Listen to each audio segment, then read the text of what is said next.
You're a little hard to hear. Test, test, test. Does this help? Much better. We're going to put this right up here. Go with that. Better? Can we still hear me? Yeah, that works. Okay. Thank you. Hey, happy holidays. I hope you had an amazing Christmas, a wonderful Hanukkah, and I don't know, but I hope you're going to have an amazing New Year's as well, because I think we're all just about ready for 2022. So, if you've been with me before, welcome back. Thank you for coming back. I really appreciate you enjoying these enough to keep having me back and keep coming to make cocktails with me. If it's your first time, welcome. There's a couple things I want you to know before we dive into the first cocktail. If things are going a little too fast, just please let me know. I will slow down. I try to make sure as much as possible that everybody has everything in their mixing tin or their glass or something, so we can make sure that we've uh, we've got everything made. The other thing is I've got a lot of fancy materials. You don't need all the fancy materials that I have.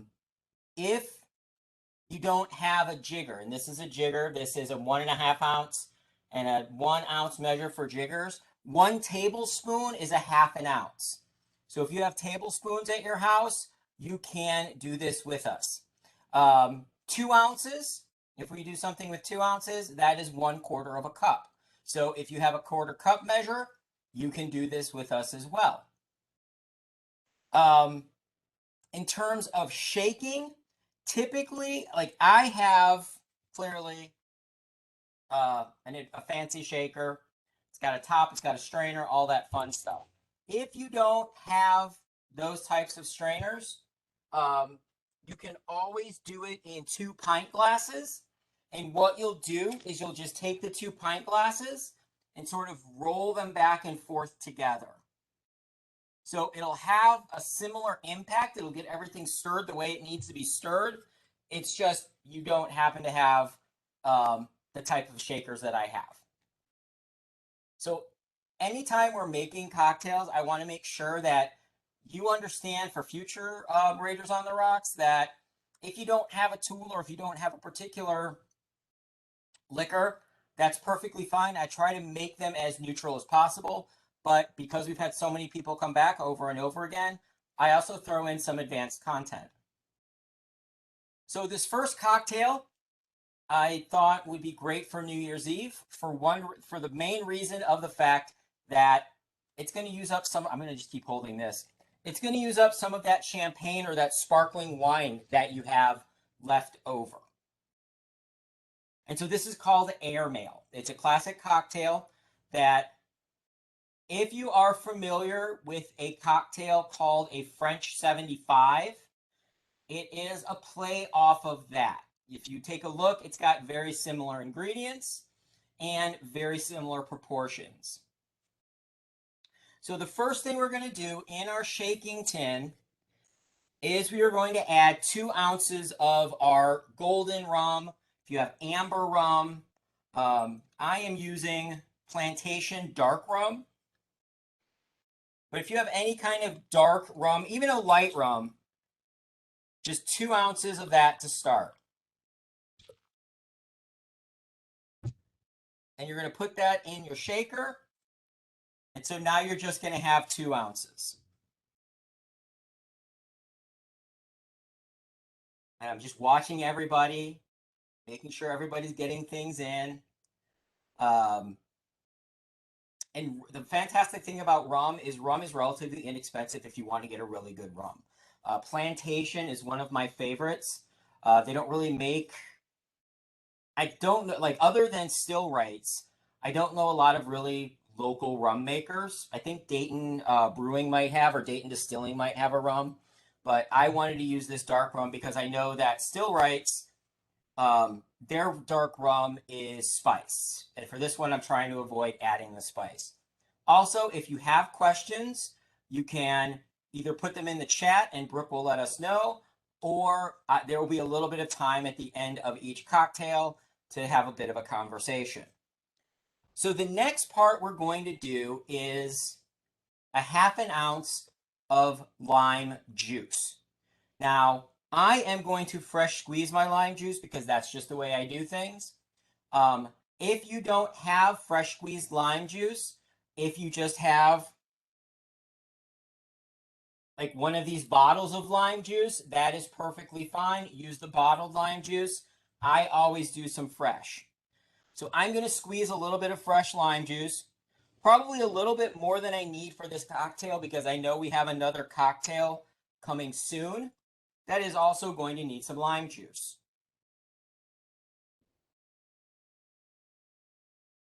And limes are relatively stingy in terms of how much juice they give.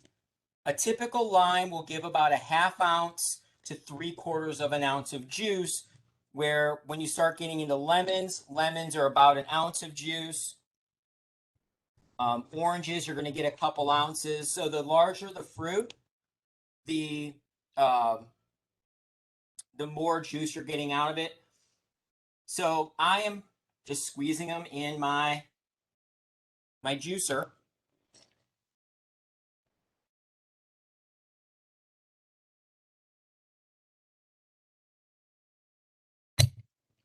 How many of you are using fresh squeezed? Awesome. I think the important thing that I want everybody to know about cocktails, and something I'd like to teach everybody when I'm doing classes like this, is your cocktail is your cocktail. I am always going to make my cocktails a little more tart than sweet. So I will always, if it calls for a little bit extra lime juice, I will put it in there. If you want yours a little bit sweeter, when we put in the simple syrup, add a little extra simple syrup. Again, it's your cocktail. I want you to enjoy how it tastes. So I'm going to add a half ounce of lime juice to the 2 ounces of rum. So half ounce of lime juice, 2 ounces of rum in the shaking tin. I got a thumbs up. Looks like everybody is good with that. Now the next portion is going to be a 1/4 ounce of honey simple syrup in to the rest of the concoction. So a 1/4 ounce of honey simple syrup, a half ounce of lime juice, and 2 ounces of your dark rum. Now the reason we make honey simple syrup and not just use honey is because honey is kind of thick. Any honey that you use, like I made for another cocktail, I made a buckwheat honey simple syrup or simple syrup. Honey is thick, and if you don't incorporate it into water or thin it out in some way, shape, or form, it's going to kind of seize up. It might just sit at the bottom of your tin. It's not going to move very well in the cocktail, and you're going to lose some of that material. So it looks like everybody's looking at me. You've got the 1/4 of an ounce of honey, half an ounce of lime juice, and 2 ounces of rum in your cocktail shaker. So now you're going to add a little bit of ice on top of it. And you don't need a lot. If I've got a bucket of ice, I added 3 or 4 pieces. And then we're going to shake it. I already see a few people shaking. I'm going to use my cocktail shaker. If you have the 2-part cocktail shaker, like this one, just tap it, make sure both pieces are together before you start shaking. I've worn a few cocktails in my day, and it's not as fun as you might think. And so we're going to shake it up. You want to shake until the cocktail, the tin is a little cold in your hand. And you'll see a little bit of it starts to sweat a little bit. You'll feel a little bit of that water and condensation.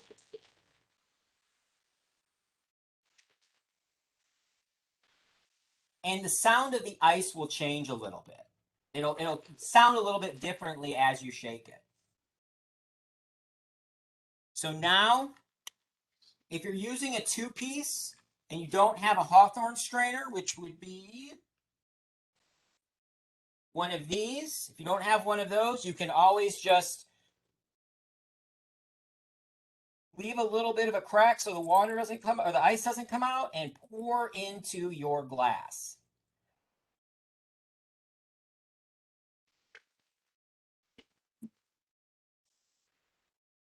I'm going to use my fancy strainer at the top. And I'm going to dump this. All right, so now we have our mixture, our concoction.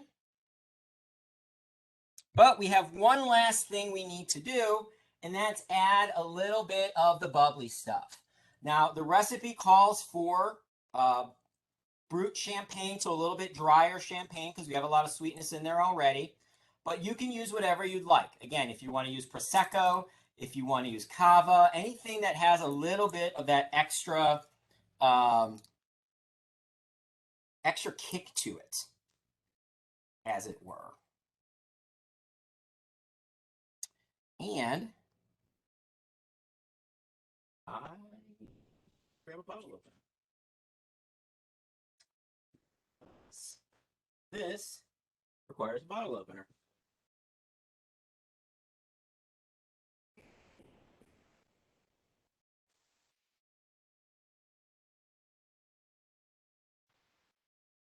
Sorry about that. That was unexpected. I've never had a bottle of champagne require me to get a bottle opener.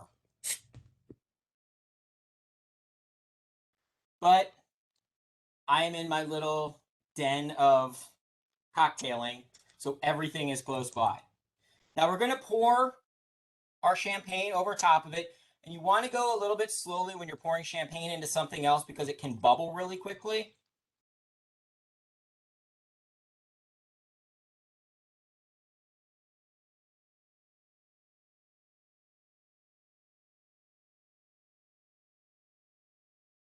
Add a little bit more.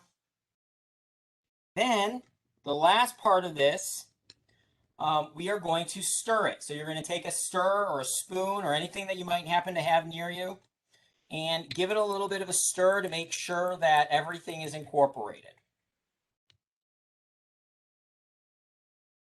And then you are going to take, for a garnish, one of your limes.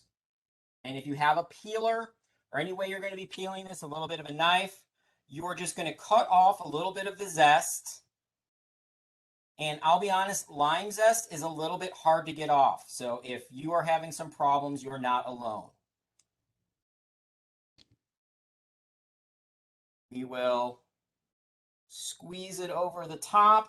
And the reason we squeeze and twist limes and lime zests and lemon zests and orange zests over top of cocktails is because it adds a little layer of oil.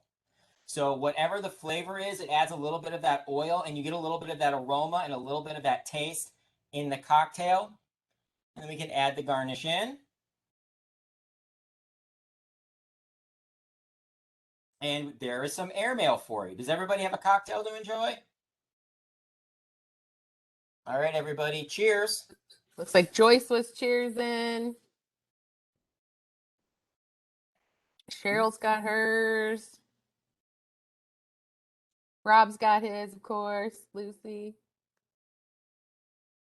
Any questions, thoughts, concerns?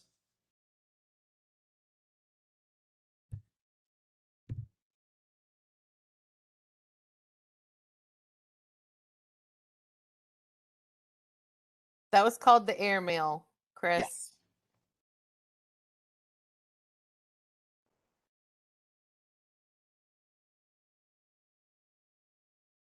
I hear yummy. Rob wants to know any idea where the name airmail came from for this drink. He likes all of your fun facts. I do too.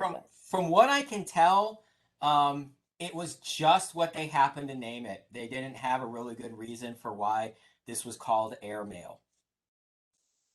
I wish every single cocktail we had some sort of amazing story behind it that I could really get into and give to you, but Sometimes it's just like, yeah, some dude went, yeah, this is what we're going to call it.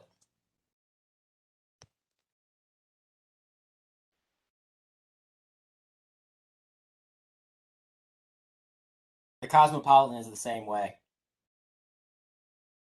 Everyone seems to be saying very good. And did you say this was similar to the French 75? It's So like similar to the French 75 in the fact that it has a spirit, a citrus, a sweetener, and then champagne. Because the French 75 is gin instead of rum, lemon instead of lime, and simple syrup instead of the honey simple syrup. So actually, with the materials you have in front of you, other than the fact that I don't think we have lime or lemon juice, we could make a French 75 with just swapping out a few ingredients. And there's a lot of cocktails like that. And the what I paired it with in terms of food was a bacon wrapped pineapple skewer, because I thought the richness of the bacon, and the fact that pineapple and rum and lime and honey just all go so well together, that I thought that would be a really nice combination to have. So you'd have a little bit of the pineapple to really have a synchrony with a lot of the flavors that are already in the glass.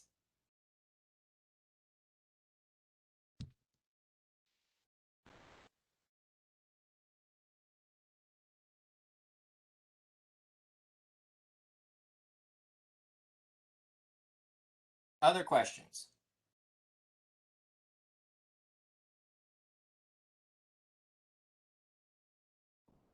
doesn't look like it. I think everyone's enjoying and maybe ready to move on to the next. And Liz said that it was not as complex as the list of ingredients would have led you to believe. So that's the nice thing about Brian, is he keeps it simple for us and tries to teach us at the same time. I think what's important is that, and thank you for that, I appreciate it, because it does look, when you put together a list of ingredients and all the instructions, it can look really complex.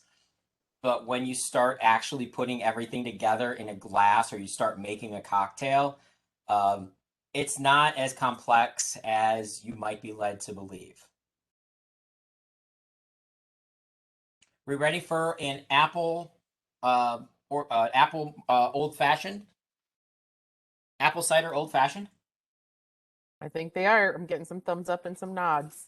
So I'm doing this a little backwards. Typically, what I'll do is I will come up with some different cocktails and I'll match them with food. This time, I knew that something that was really popular for a lot of cultures on New Year's Day and New Year's Eve in terms of food is pork.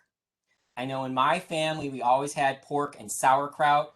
I know that a lot of Southern traditions have pork and black eyed peas and things like that, cornbread.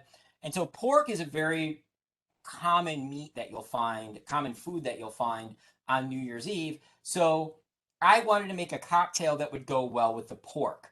And this cocktail has apples, has a little bit of apple, a little bit of maple syrup, and it's a great old fashioned that I think would go really well with the dish that I have paired with it, which is the very old school, very German pork and sauerkraut with a little bit of apples in the crock pot.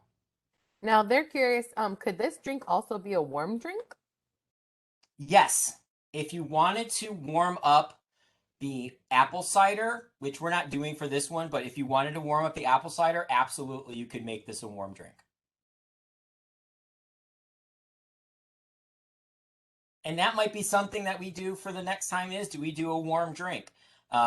For educational purposes, keeping things warm is a little complex. So this is a cold one, but if you wanted to take your apple cider, throw it in the microwave for a minute or two, and have a nice hot apple cider drink, that'll be perfect for when it actually gets cold out. Because it was 60 yesterday. So, this is going to be a simple one to put together, and most old fashions are, mainly because the old fashioned is just one of those really, really old cocktails. It started off being called a whiskey cocktail in Jerry Thomas's Bartender's Guide, and it's just evolved since then. So what we're going to do is essentially stir everything into our glass, and that is known as building the cocktail. So the first thing we're going to do is we are going to add 2 ounces of apple cider. The other thing with this drink is you can make it what's called a long drink by adding even more apple cider and building the apple cider up a little bit further. Then we're going to add 2 ounces of bourbon, whiskey, whatever it is you happen to be wanting to drink. I chose Larceny. Whatever you happen to have in your home is great. Jack Daniels, Maker's Mark. If you want to throw Pappy Van Winkle 23 in this, you're more than welcome to do so. Eagle Rare. Whatever you enjoy drinking, because better ingredients make better cocktails. So we're going to do 2 ounces of bourbon or whiskey. And for those playing at home, all bourbons are whiskeys, but not all whiskeys are bourbons. Bourbon is very specific, has to be made in the United States, has to be aged in charred, fresh oak barrels, has to be at least 51% corn on the mash bill. So those are some of the few things that make bourbon bourbon. It also should be aged at least 3 months, 2 years if it's considered Kentucky straight bourbon. And there are plenty of other whiskeys. There's ryes out there. Belle of Dayton makes an amazing rye named Dietrich. There's scotches, Irish whiskeys, whichever whiskey you prefer, that can go in your glass. Next, we're going to put in some maple syrup. It's always, again, better ingredients, better cocktails. So I use a nice gold top of the line maple syrup. I am going to use a 1/4 ounce. I know it says 1 teaspoon. I'm going to use a 1/4 ounce.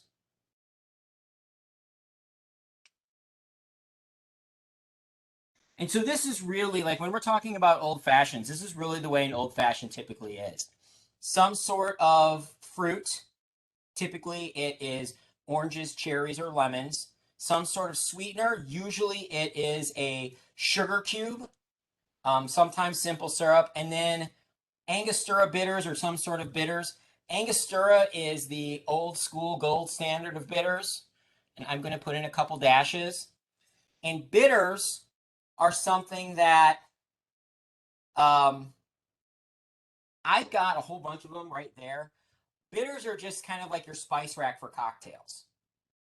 You can have a lot, huh? Sorry, they want to know, do bitters ever go bad?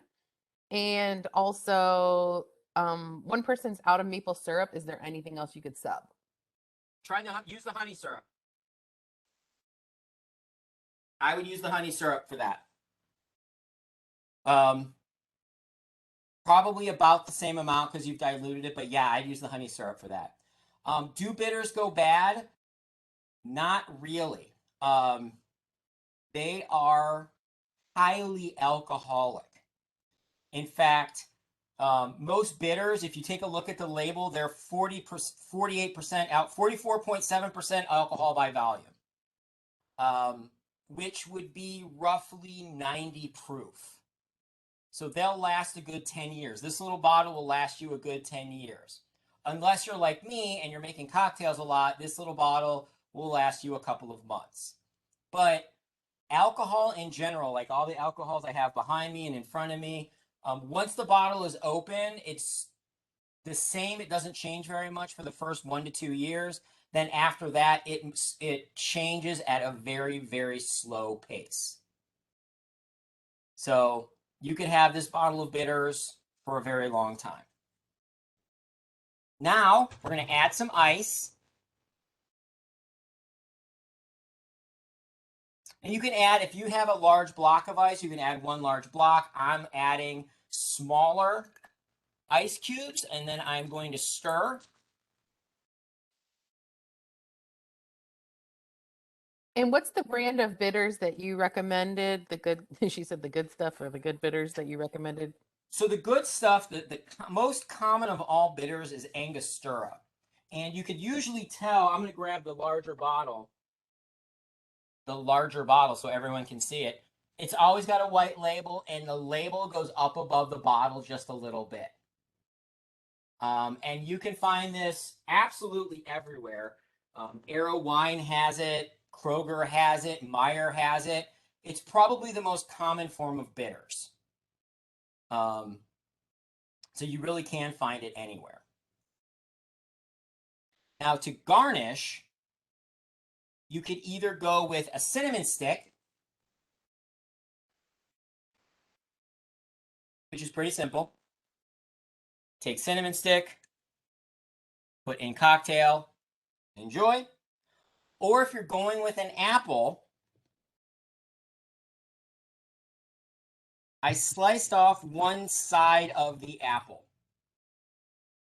So my apple now looks like this. So I set it on the base, ran the knife right through it, cut off this part, which I am now going to use. Then I am going to cut this into a couple of different sections. This is just how I like to do it. So I'm going to take one of these sections of apple. Now, the important thing when you're using apples or fruit or anything like that is you want to put a little slice in the middle and not slice your finger. So I put a little slice in the middle, so it's like a little Pac-Man, and I can just put this on the edge of the glass. And there we go. We have an apple cider old fashioned. So cheers.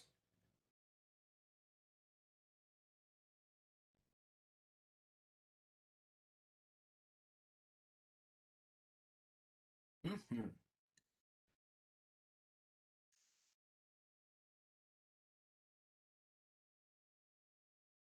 What do we think?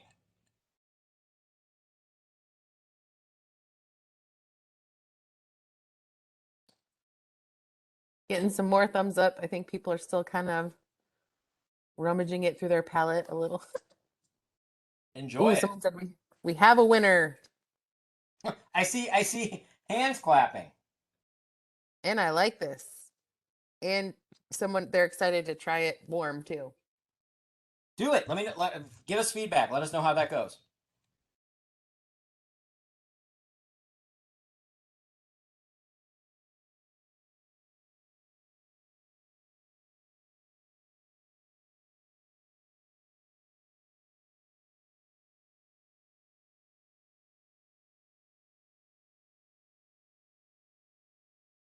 And if you guys have any questions, you feel free to unmute yourselves too.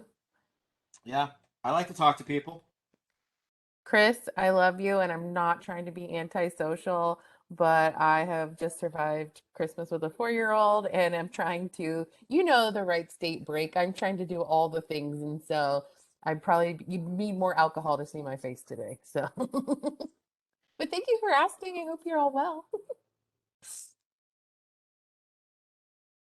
Sometimes that happens.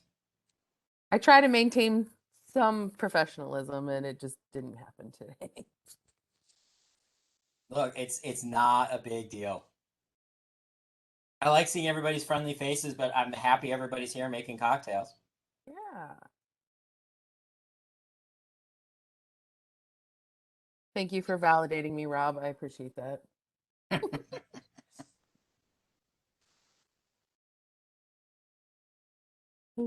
Oh, Liz, you're always too sweet to me. Okay. So are we ready to move on to the next one? Oh. We have a visitor.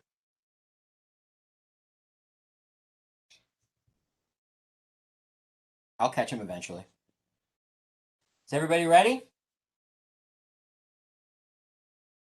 I got 2 thumbs up from a couple of people, so I'm moving forward. All right, so this last one we're going to do is a strawberry gimlet. Oh, is there a question that just came through? Nope, you're good. All right. So the last thing I'm going to do is I am going to do a strawberry gimlet. Now, a gimlet in its original. Now, the reason I'm doing this is kind of twofold. One is we just had two pretty rich cocktails, rum and honey and champagne, and then we went to bourbon or whiskey and apple cider. So I wanted something that was a little bit lighter, a little bit of a palate cleanser, a little bit of acid to brighten up the whole thing. Okay, And I so, lied. There is one real question, real quick, before you keep going. Sorry. This person could not get strawberries. Could they do blueberries, or are there other fruits they could absolutely. do? And also, could you substitute vodka for gin?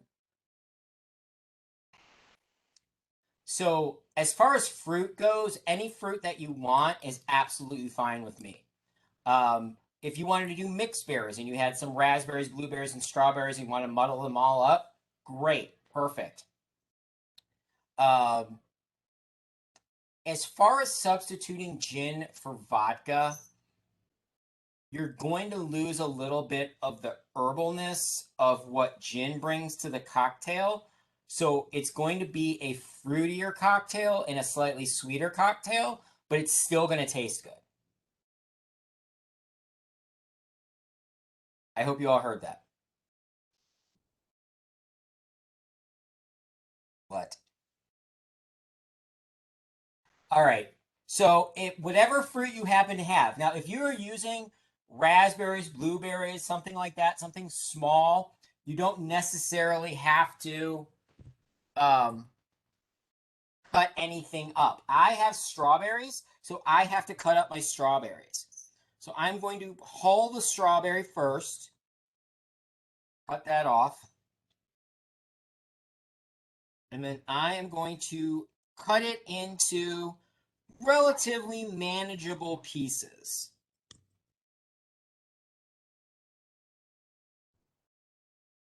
So I'll cut it in half, and then I'll cut each half into about quarters. I'm going to do that with 2 strawberries. And I don't know how I found the biggest strawberries in Dayton, but I got huge strawberries.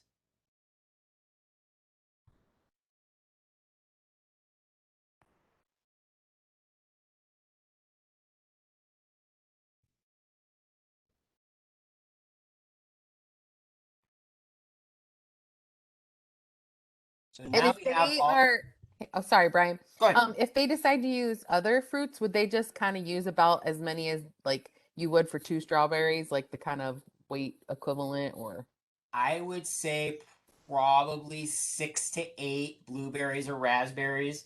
And if they're using larger blackberries, probably 6 to 8 of those. But yes, I would just put those in and not cut them or anything because we're about to do some damage. And so they're like, you're gonna put them in your shaker? Yes, you're putting those into your cocktail shaker. Because things are about to happen. So you put them in your cocktail shaker. Then, once you have everything in your cocktail shaker, I'm going to grab the 3/4 of an ounce of simple syrup we're going to put in a little bit and put in the 3/4 of an ounce of simple syrup. It's going to act as a little bit of lubrication for what we're about to do, which is muddling. Now, muddling, I have a muddler. If you don't have a muddler at home, you can use a spoon to press everything into the sides. You can use the if you have a like a large tube of something, you could just use the end of that. But I'm going to muddle it, and you just want to muddle things. Fruits aren't as bad. You can muddle fruits until they're pretty smooshed down there at the bottom. If you're doing herbs or flowers or things like that, you want to be a little bit more gentle. You just want to kind of like break open the leaves a couple times, because if you muddle herbs and flowers a little too much, the chlorophyll starts to come out, and then you get that bitter in it. So my strawberries are pretty juicy right at the moment, pretty smooshed all the way through.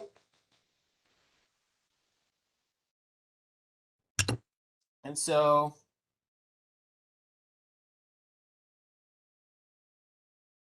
get in there? Nope, you can't. But I smooshed my strawberries up pretty good. So now that our strawberries are smooshed, technical terms, I don't mean to be throwing jargon at you. Now that our strawberries are muddled, we're going to add another 3/4 of an ounce of lime juice. And again, the original gimlets are this. They're 3/4 of the ounce of simple syrup, 3/4 of an ounce of lime juice, and then the gin. So gin, 3/4 of an ounce of the simple syrup, 3/4 of an ounce of lime juice, however you do it. I squeezed a little bit extra earlier. If you still need to squeeze a little, I'll do a little song and dance. But it's very simple. Again, if you like your cocktails a little sweeter, add a little bit more simple syrup. If you like them a little more tart, add a little bit more lime juice. This is your cocktail, so you drink it how you like.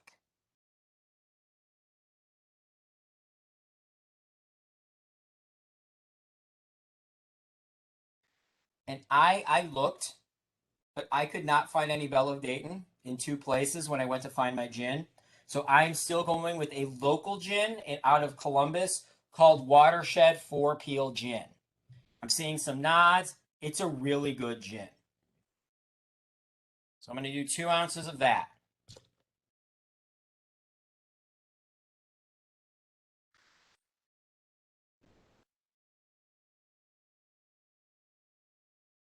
Sorry, I'm pulling out one more strawberry.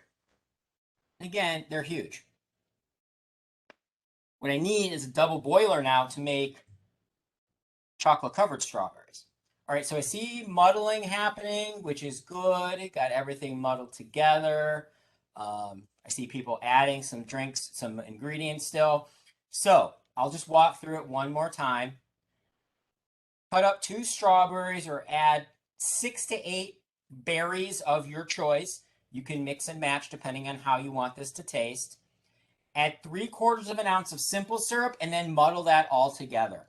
The simple syrup is going to add a medium where it's going to kind of help bring out some more of the juice of the berries, or if this were flowers or fruit or flowers or herbs, it would help bring out that as well.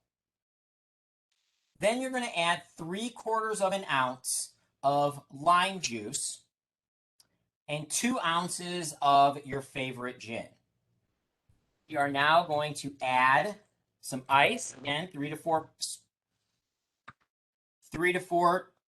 cubes of ice.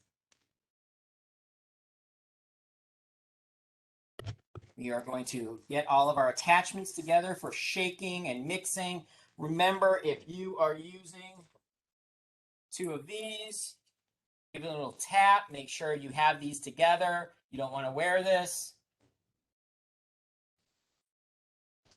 And then we're going to shake.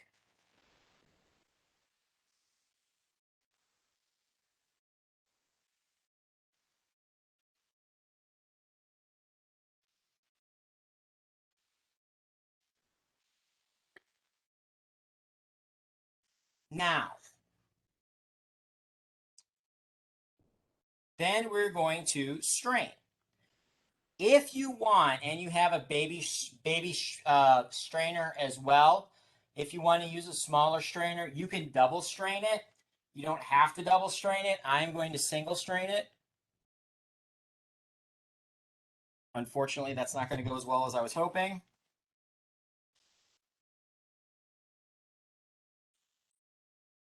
So we're going to use this Hawthorne strainer.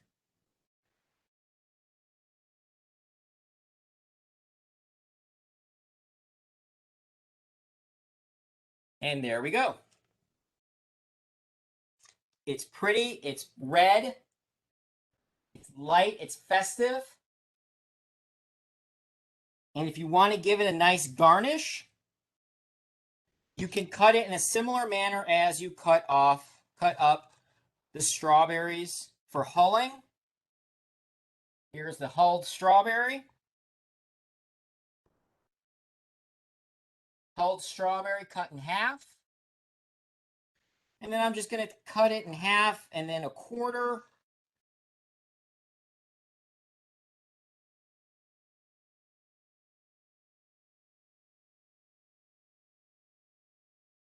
And I'll add that as my little garnish. Now, if you're using blueberries or raspberries, I would put 1 to 3 of the berries on a skewer. And the reason I'm saying 1 to 3 is in Italy, it is bad luck to put even numbers of fruits or cherries or anything like that on a skewer. So that's why if you are sent out a cocktail and there are 2 cherries on it, I would go talk to the bartender and say, like, what did I do to you? What did I do to wrong you? How have I hurt you? Because it should only be even numbers, either 1 or 3, one of the 2. And we have our strawberry gimlet. Looks like everybody has something to drink. So cheers. Oh, I love strawberries so much.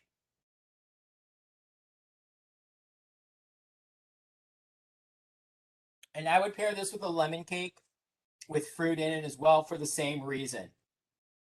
A lot of the meal that we talked about before, we had bacon wrapped pineapple, we had pork and sauerkraut. Everything was really heavy, really rich food. So getting something light and acidic at the end of the meal is going to really clean your palate and give you a little bit of relief. Rob said, "This is perfection." Liz said, "Love this. This is lighter than anticipated. Excellent." Oh, we might have saved the fan favorite for the last.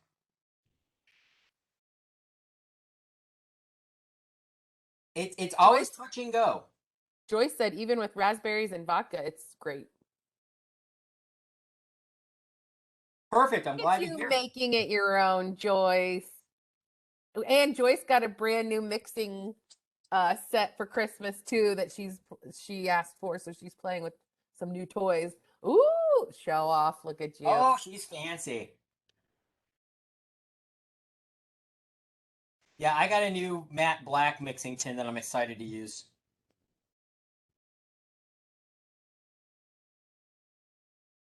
Because I don't have enough mixing vessels. I needed to get another one.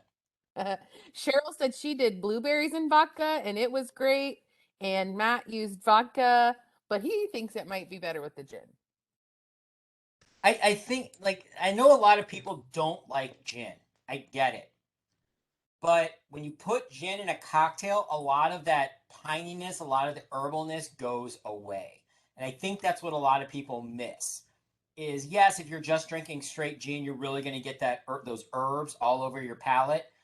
But when you put it in a cocktail, you start kind of dulling them down.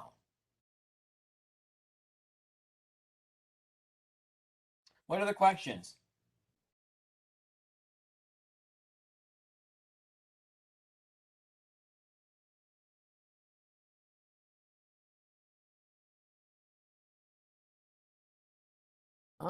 Cindy wants to know. Oh God, what is a coup or a coupe? A coupe? Coupe. There we go. So a Sorry. coupe glass looks very similar to this. It's a cocktail glass that if you are somebody who likes like the 1940s and 50s era of Hollywood movies, you'll see champagne served in a coupe like this.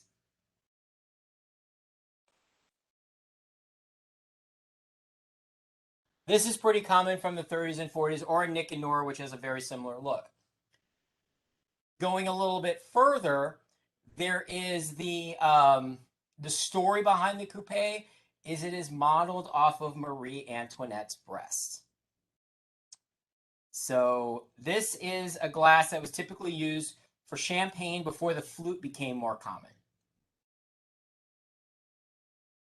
And we got kind of a random question of your opinion. If you were going to mix whiskey with 1 or 2 other ingredients, what would you choose?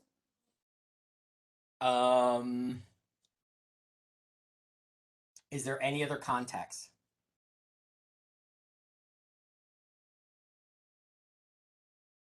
So the other context is we're here on vacation. We have limited ingredients, but we have whiskey. Uh-huh. and we cobbled together most of what you had tonight. I was just looking for, okay, what other thing might you make with the whiskey? Um, if you're trying to stay simple and you have a liquor store nearby, a Manhattan would be good if you could get some sweet vermouth.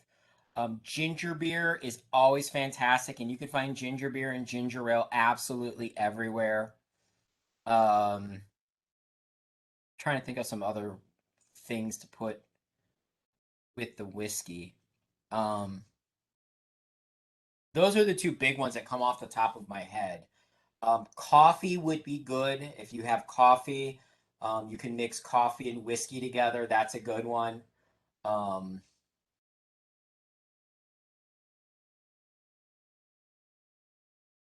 One of my favorite cocktails of all time, and you might not be able to cobble together the ingredients for this.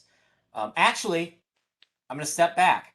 If you can get lemons and have this simple syrup or have this honey simple syrup, you can make yourself either a gold rush, which is whiskey, honey simple syrup, and lemon juice, or with regular simple syrup, um, you can do whiskey, regular simple syrup, and lemon to do a whiskey sour. So lemonade would be another good thing to pair whiskey with, as long as you maybe have a mixer to go with it. So lemonade, ginger beer. If you want to go back and get sweet vermouth, you can do sweet vermouth.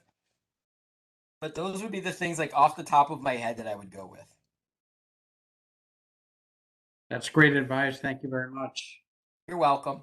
I just remembered I have a whole bottle of lemonade right off camera, and I was like, oh goodness, lemons, perfect.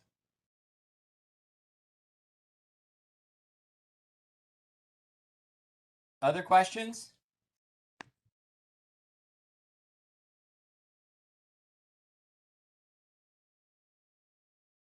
Are there other solid variations of the gimlet?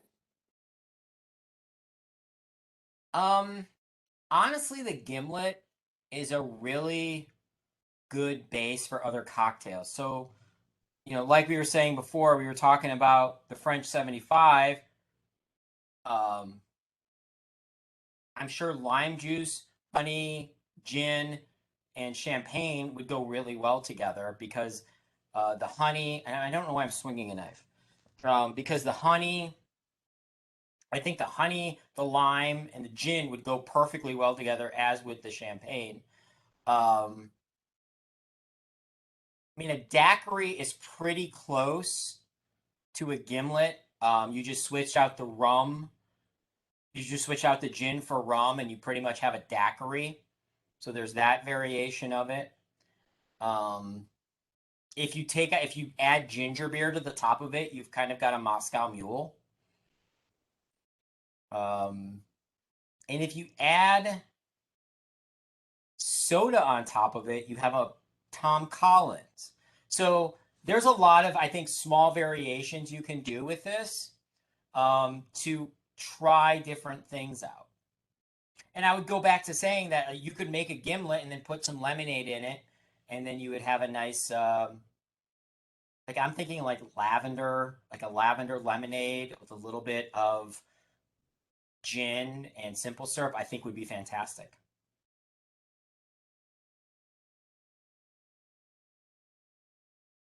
Okay. Oh gosh, I always butcher these. Please don't make fun of me. But they would like another recipe for the falernum in the future. Oh, okay, yep, absolutely. Well, you know what? If we're doing the what is it called again? The Raider A rowdy gras. Rowdy Gras. If we're doing Rowdy Gras, I'm gonna throw in another tiki cocktail with falernum. I got some thumbs up on that. Okay, cool. That seems to be a perfect time to throw in some falernum, because if we're talking about New Orleans and we're talking about New Orleans style cocktails, I think tiki would fit right in there.